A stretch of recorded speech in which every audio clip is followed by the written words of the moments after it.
Hi everyone, Reed Blakemore here from the Atlantic Council's Global Energy Center. We're here today at the first ever City Summit of the Americas, where we have over 200 mayors from across the hemisphere talking about how we build a more sustainable footprint from the municipality level upwards. And so this is part of one of many leadership spotlight series we're doing here at the Summit of the Americas. And I'm here joined now with Tim Kelly, the mayor of Chattanooga, Tennessee. Tim, thanks for joining us. It's my pleasure. Thank you. So let's kick things off. How do you see Chattanooga's energy transition and climate action story evolving? What are the key priority areas that you've laid out for the city? Well, as I say to my own residents all the time, Chattanooga's a green city, literally and metaphorically. I mean, it's a beautiful city. Our most precious assets are our natural assets. So it's a really nice dovetail with the emerging green economy. Yeah. And as you may know, we have a large Volkswagen plant there that's with what they've been through. That company is switching over to all electric, and we're on 3 shifts now producing the ID4.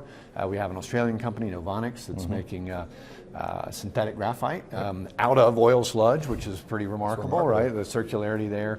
Wacker, a big German polysilicon manufacturer, and it's important for solar. So we are really leaning into the economic side of it. We've also just passed our climate action plan, which is a long time coming.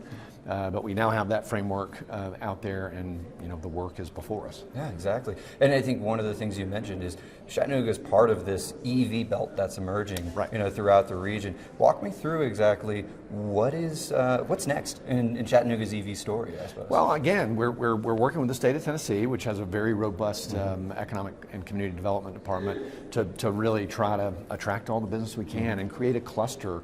Michael Porter famously posited this sort of cluster theory of economic development. Chattanooga struggled for a long time to find its economic identity, but again, that is my thesis, that the green economy really is Chattanooga's future.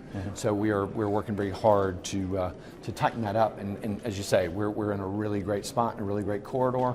So I spend a lot of time with our Chamber of Commerce, and we're hard at work putting that in place. I should also say we're lucky in that we've got the Electric Power Board, which is our own electric utility, which is an independent city-owned entity that also has a 600 square mile fiber network. And that fiber network gives us the ability to have a smart grid and do a lot of things with redundancy and sustainability and resiliency that I think are going to lead the world. Yeah, and a huge part of what you just mentioned, you mentioned the economic development story here. A major piece of that is something we were talking about just before we went on air now, which is the workforce development piece and building that workforce pipeline that you need for these skills. What does that look like in terms of the grant as a part of this broader strategy that you're building on? It's huge. I mean, again, it didn't take me long to be in the mayor's office to realize that really that's the core of what I do, because if we can't get that right, we're likely to make our problems, societal problems in a city like Chattanooga, worse.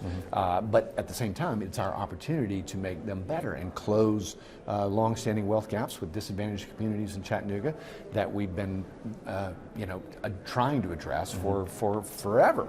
Again, I came to the mayor's office really mainly through philanthropic work as the chairman of our community foundation and working on educational reform issues. So it's not easy work, but it requires, I think only mayors can really have that convening power to bring people to the table and get people working together.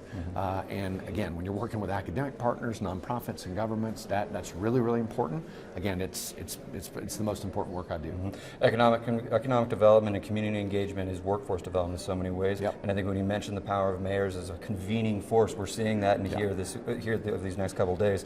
Thank you so much for joining us. This has been great. Thank you, sir. Yeah.